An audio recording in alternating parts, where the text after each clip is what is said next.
friends, welcome back to my channel, and in today's video I'm going to be reading 5 books that Kindle picks for me. I'm not quite sure how we're going to determine what I read, but let's just go through and pick. Okay, so I'm gonna go to, I don't want to go to Kindle Unlimited based on your reading because it's going to be a lot of like sequels. So like this is something, these are sequel continuations to series that I've started and read on Kindle. So same here. So let's do inspired by your browsing history. I can already see some stuff up here that I don't necessarily want to read. So Burn for Me by Sarah Kate.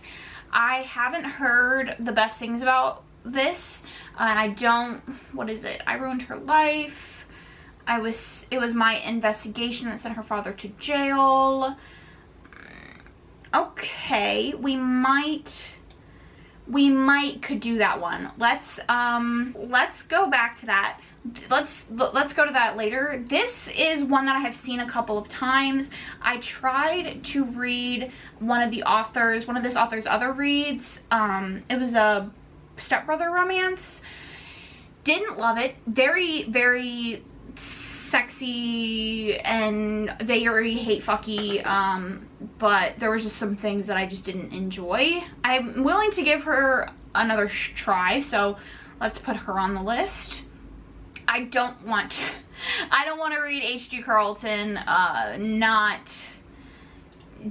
don't think she's the author for me. I'm planning on reading another book in this series that I want to start first before I get into that. God of Malice. Let's open this one. Heartless is another one that I'm gonna be reading another book in this series for. Quarterback Sneak. I have seen so much about this recently that I'm intrigued. So we're gonna take a look at that one.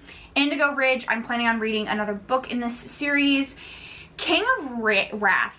I know that this is a standalone by this author, but I honestly want to read Twisted Hate and finish that series out before I start this one. I know that doesn't make any sense, but that's just kind of how I'm feeling, and I'm reading this for another video later on in the year. Predator. I liked Gothicana a lot. So let's open this one. I've heard fantastic things. So we have 5 now. Let's go through and see which ones I want to keep. So Burn for Me, I Ruined His Life, My Investigation that sent his father to jail, He Wants Me to Pay, Started as Revenge Turns into Lust, he's only 18, Cullen Wants to Ruin Me for Life, and I'm Afraid He Already Has. This is a dark bully romance. So I'm interested, I'm intrigued. I'm gonna add it to my list. And we'll see how that one goes. The Ritual, a dark college romance. Home for Lords, A Secret Society.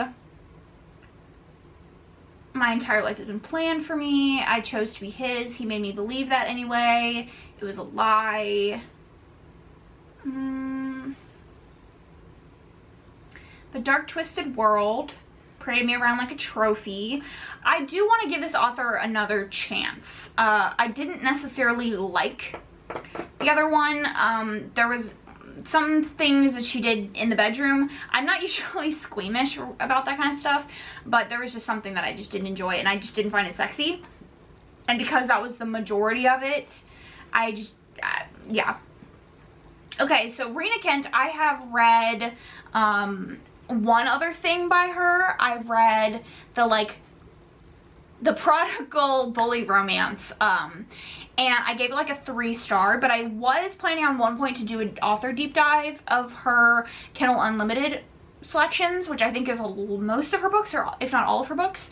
I was going to do the first in every single series. If you'd be interested to see that, let me know. But this is a standalone about a villain and his new obsession. An unconventional romance. I wonder if she just means non-con or if she means like bullying. I do want to read this. I am not being like very good at you know, skimming down or whatever. So I have heard a lot about this recently. The coach's daughter.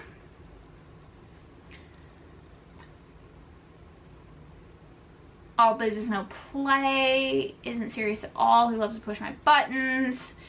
Why is this? I guess it's forbidden because she's the coach. I'm just not like a super big sports person. So I don't know if this is gonna be for me. Like, I can kind of like some of them, but I've tried something by this author before that I gave 2 stars. So we're gonna I'm gonna add it to my KU library. I'm just not gonna read it in this video, I don't think. And then we have The Predator, which is an enemies to lovers dark romance. Mob.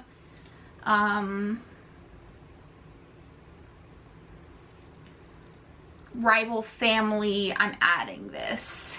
I really enjoy Runics. So we need to find one more.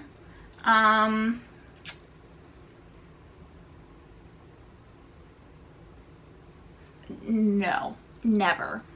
No. No.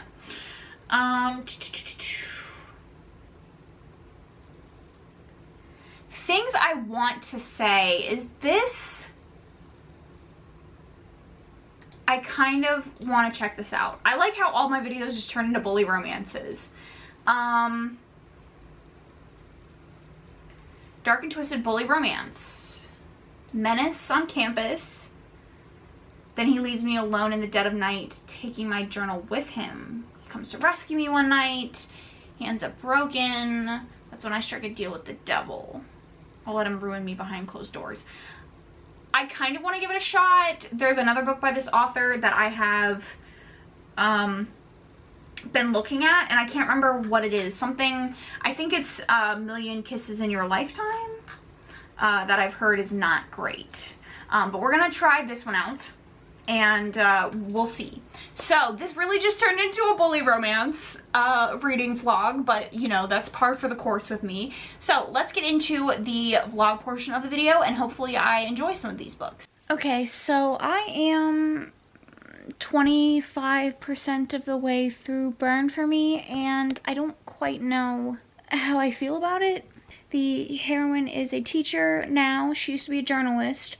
And in the prologue, we saw her in court for a case that she brought up against, or rather, she facilitated against the hero's father for human trafficking. And then we flash to now she's a teacher. She hasn't had any like journalistic success since that case. It's about 10 years or so. And now she is a journalism teacher, and she's teaching the hero who is the, like, one of her students. And I don't like it. Like, he's there to get revenge for, like, ruining her life. And it's one of the most toothless, like, alpha heroes I've ever read. And it's odd because we get his point of view and I just don't believe it. I'm kind of bored of it.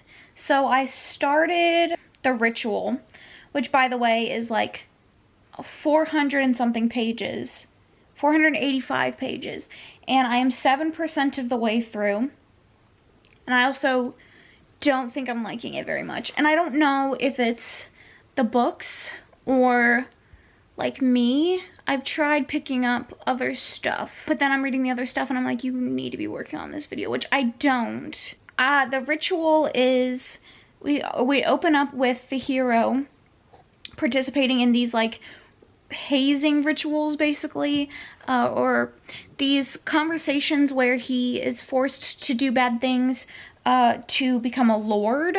And so we see him killing someone, we see him fighting to the death with someone, that kind of stuff. And then we are present day when he is a senior, the heroine is a junior. And this is the ritual where the guys have had to be celibate up until their senior year, and then a woman gets like chosen for them. Like she has to agree. The heroine is the one that the lords choose for the hero. And she is dating Matt, who is his ex-friend. Like they went through something bad together in one of the prologue chapters, like section. She gets chosen as his chosen, and where I'm at right now, I think she's about to go to the ceremony where she has to go through the ritual and then get chosen. I just don't quite know like where the story is going. Presumably she's about to be chosen now, so like what are we doing for the rest of the 400 pages? I don't know. And I don't know if I'm liking either of these. Good morning, friends. I am 50% of the way through the ritual. And I wanted to update you because I'm shockingly really enjoying this. Like, if you had told me that I was going to enjoy a 600-page contemporary romance, I would have laughed in your face. But I'm loving this. So let's start with Burn For You, because I feel like if I explain why I don't like Burn For You, you'll understand why I'm liking the ritual. So I think I already explained what Burn For You is about, but I decided to DNF it at the 30% mark, and I gave like a brief explanation in my last clip that like the hero didn't really feel believable. And that's the thing, like I can have a hero that is morally gray or dark or bad, and have him like question his like the things that he does and not really enjoy like the things that he's doing, but I need him to be good at it. Like even if in his head he's like, you know, I don't really like this, like I'm really into this chick, I don't like that I'm bullying her, or whatever the case may be, like I don't like that I'm murdering these people, whatever he's doing, I still need him to be good. Like I need him to naturally like be the alpha or whatever that he's pretending that he is or that he's portraying. Like if you're gonna bully someone, I want you to do it with your whole chest. I don't want to have to read about you in your head like, oh no, because like then there's undoubtedly going to be a scene where he's like, this is what happened in Burn For Me, I want to control everything in her life. And it's like, do you though? Like I don't fully believe what you have going on here. And so it just feels very flat and kind of forced, and I don't believe it. Like I want to believe the darkness, I want to believe the bullying and the angst, and if you don't believe it as the hero, I'm not going to believe it, and I don't want to read it. So the ritual is for all my psychopath hero girlies. Like I told you in the beginning of the book, we see scenes of him doing these different things for the organization, like the lords or whatever, including beating people up, killing people. So in the beginning of the book, he ends up getting told by one of the lords, we don't know the identity of the lord at that time, but he gets told by one of them that he is going to take the heroine as a chosen. Like I said, she's dating Matt, who was his enemy after an event that we got clarification on later in the story that I don't want to like super reveal to you. She then has to become his chosen, which means that she takes part in a ritual. And so before the chosen can happen, we're gonna walk and talk because I am running late and I want to do this update. So before this ritual can happen, he starts like manipulating her, and they're supposed to remain virgins and or celibate during the first 3 years until the Lord ceremony can happen, where they take their chosen or whatever. And so he starts manipulating her. There's a lot of like what could be or what is considered CNC. There's a lot of like him drugging her and like taking advantage of her while she's asleep, and just kind of like general coercion and things like that. But like she has rape fantasies and stuff, and in her head it's like super unclear if she's actually not enjoying it, if that makes sense. He starts manipulating her. She ends up going through with the chosen ceremony after she finds out that Matt has been cheating on her. She wasn't like super into him, but we get the idea that like they're contracted almost to get married after college, even though they're not like super into each other. at least she's not super into him. She goes full force with the hero. She's like totally on board. They go through the ceremony. He is 100% morally gray, not good, like 100% psychopath. He talks about how he could never love her, but he's obsessed with her. He kills people. Like, he doesn't have any problem doing whatever he needs to do to obey the lords and like ultimately get what he wants at the end.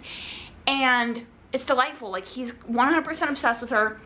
He starts off possessive of her in like the she's mine for now sort of way, because she wants the chosen, like once they're out of college and all that, the chosen thing kind of goes away, and then a lot of them have like marriage contracts and stuff that fall into place. So he's supposed to get married to someone else, she's supposed to get married to Matt, and so he's slowly becomes like just obsessed with her to the point of like, I don't even want to get rid of, like I don't even want to stop fucking her past this college whatever. And so he starts manipulating things in the background, and like, it's so good. And despite them hooking up very early on, the plot is interesting enough that I'm enjoying the reading experience. Like, I didn't even want to stop reading. I love their relationship. The heroine is 100% into like complete submission. The hero loves that. There are a lot of like rape fantasy scenes, and he's just enamored with taking care of her and like being the only one. And it's like over the top and ridiculous. He like burns her clothes when she wears too revealing clothes. Like, it's just so good. Like, it's not like any puzzle piece or anything like that, but I think it's sexy, it's believable, the hero is fantastic, and I'm interested to see where the plot's gonna go. At this point, they have he has manipulated his way into a certain something, and so I'm interested to see how that plot is going, how that move by him is going to change the plot around, because it's very unclear what's going to happen. There's like talks of something happening after with her. Like, he talks about like, I never want to give her up and things like that, and I can't tell if it's in relation to Matt or something else. There was a moment where I was like, is she gonna have to fuck his dad, like the hero, Riot, the hero's dad? So like I said, it's just all very interesting. I'm really believing their relationship. Love the hero. We get his point of view as well. He is just delightfully possessive and controlling, and I'm really enjoying it. Like, I can see this being a new favorite dark romance. It might not be a 5-star, but it's definitely a book that I would recommend. So this was a hit. Burn for me is definitely a miss. The fact that this Burn for me was so hollow doesn't make me excited to read the Salacious Players Club series, which is something that I have to read in a video later on in the month. So I'm not too excited for that, but I think Burn for me came before the Salacious Players Club, so hopefully like her writing has improved. It just was very lackluster. Like, none of the characters felt very believable. Like, the heroine was in her late 20s, and she had like all of these reservations about being attracted to him, because like, even though they're like have this antagonistic relationship where he's like sort of bullying her and like controlling her, they have this attraction for each other. I don't believe his like bullying and his like controlling nature, because every time we get in his head, I don't know how to explain the like dissonance there, but it's just not hitting. Like, it's just not believable. I don't think that he like actually wants to control her. Like, he put cameras in her house and stuff, and usually I'd be like, ooh. Like, he put cameras in her house in The Ritual, loved it. This, I'm like, no. So that's the update. I started The Predator. I got like a couple pages in. All I know is it's like sex trafficking, I think. Not my favorite storyline, but we'll see how it goes.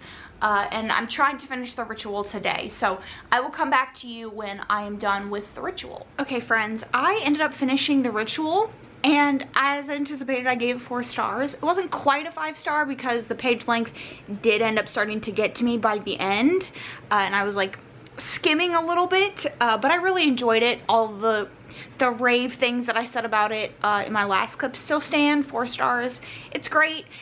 Don't read the Goodreads reviews. Like, everybody on Goodreads hates this book, but I thought it was pretty good. So I also ended up DNFing The Predator at like 10%.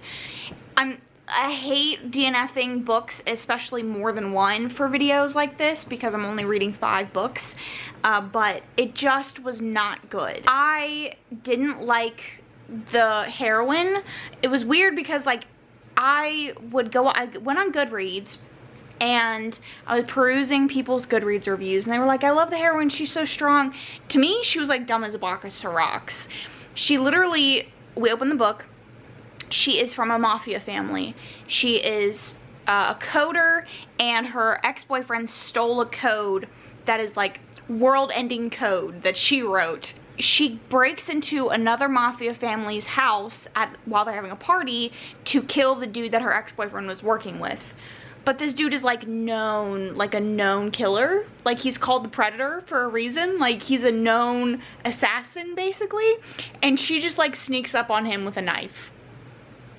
Just the dumbest shit, like just dumb decisions constantly. She goes out to a random warehouse because her ex-boyfriend calls her and is like, hey, I need to talk to you. And then she just goes there.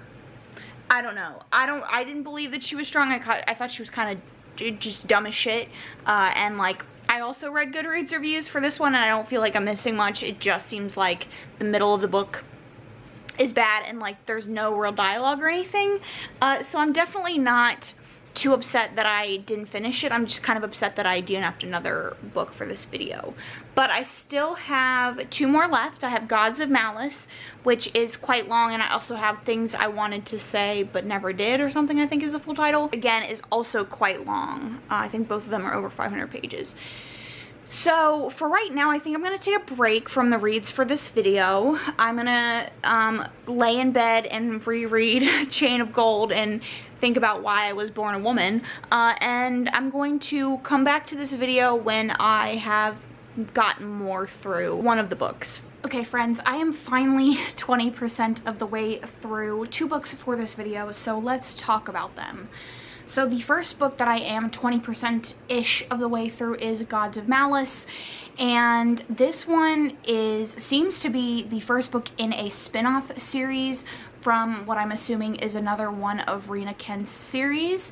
And this starts off very rough. And I don't mean rough as in like the contents of the book, but the way the book is written is just very hard to get into. So the heroine is, she goes to a cliff where we get the idea that her best friend has committed suicide. And while she is there, she meets the hero, whose name is Killian. I can't remember what her name is. He basically forces her to give him a blowjob or he's gonna throw her off the cliff, and like that's their introduction. And then she ends up going to school, and she goes to a private school. It's in Britain. She goes to a private school, and like on the other side of the school, it's college, on the other side of the campus there's like a wall, and then on the other side of that wall is like a American school, I guess, and he goes there. And we get the idea that that school is like run by mafia kids, I guess, some sort of mafia school or something like that. And they have this like sort of antagonistic relationship. At this 20% mark, not too much has happened. We've just had some scenes of them together. We've had a hookup scene, but we've seen him fight. He's kind of like trying to earn her trust by doing some things, but it's like he's just kind of obsessed with her, and that's the extent of where the story has gone. We've gotten some like mafia dealing, like in his point of view, but other than that, it's kind of just been about them having these run-ins, and it's not particularly interesting. I do remember when I read I can't remember what book I read by Rena Kent, but it was my first one, and I wasn't like the biggest fan. I felt like her writing was very plain, and that's kind of how I feel with this one as well. It's not really that interesting, and I'm getting more interested as we go and as they have more interactions, but like neither of them, the heroine isn't particularly interesting herself, and I feel like I am missing things with the plot that I should know, which is unfortunate. And then I'm also 20% of the way through Things I Wanted to Say, or Things I never said or something like that. And this is about the heroine who starts at a new school, and in the beginning, in the prologue, she has a run-in with the hero when they're like 14 because she goes to a party with her mom, and her mom is having an affair with his dad, and they have a run-in in which he basically reveals this to her, that their parents are sleeping together. And then we flash forward to their senior year of high school, I think, and she has now started at his school, and like his dad owns the school, I think, and they have another antagonistic relationship. He doesn't really like her, but it's like a private school, so they're like in dorms and stuff, and so it's just like all encompassing, and like it's good. I'm definitely enjoying it more than Gods of Malice. Like I'm not disliking the experience every time I pick it up. I just don't really want to pick it up. It's kind of not the most gripping, and there's things about the story that I don't particularly like, or things that I don't want to read right now. She has some sexual abuse in her past from her stepbrother that we have gotten hints of but haven't really like dived into, and I don't really want to, but also I feel like if we don't, it's gonna be kind of weird because that should be like a major part of her life. And she also, we think, or it has been revealed in snippets, that she set the house on fire that they previously lived in and killed her stepbrother and her stepfather. Okay, like there's just kind of just scenes of them, like him protecting her from other people bullying her, but then instigating bullying and also bullying her himself. So again, another read that at the 25% mark I'm not like infatuated with. I have heard bad reviews about the companion book, or the first book in this series. It's not quite as bad as that one seems to be, but it's definitely not the best. Her writing is okay. Like, her writing is definitely better than Rita Kent, and I think that's why I'm having not as much issue reading it, or like picking it up and getting through it. But neither of them are like super gripping for me, and which is weird because they're both bully, and that's like, you would think, my bread and butter, but maybe I'm getting away from it. Maybe I don't know. We'll see. I'm gonna come back to you when I am 50% of the way through one or both of them, and hopefully things have improved. Okay friends, I have some terrible, life-changing, disappointing, unsubscribe from my video, from my channel, dislike on the video news. I have decided to DNF the last 2 books for this video, which means I DNF'd 4 out of the 5. They just were not good, and both Gods of Malice and What I Wanted to Say or whatever were over 500 pages, and like the idea of reading that much for a book that I was not enjoying just didn't appeal to me. Gods of Malice, just the writing is just bad, and What I Wanted to Say, they hooked up at like 30%. So yeah, I just have no interest in reading like 350 more pages of that. So yeah, that's kind of where we are at the end of the video. Fortunately, I only liked 1 book. Kindle recommends you books based on your browsing history, but that doesn't necessarily mean you're gonna like everything, obviously. So this was a fail. But I still recommend The Ritual. I thought it was a good book. It was a good recommendation. Despite me not liking the other book written by this author, it was still fit in with kind of my taste. My main complaint is like, stop writing 400 plus, 500 plus page contemporary romances. There's no need. I know that Kindle Unlimited authors get paid per page turn, but it's just, it just ruins your book. Let me know down in the comments your thoughts on anything that I read in this video, or me DNFing 4 out of 5 books. I hope you can forgive me. If you don't have anything to say, leave some sort of device down in the comments. Thank you so much for watching. If you are looking for more content from me, you can check out my Instagram and my podcast Instagram. You can also check out my podcast on all your favorite streaming platforms. It is a horror podcast. Thanks so much for watching, and I will catch you guys in my next one.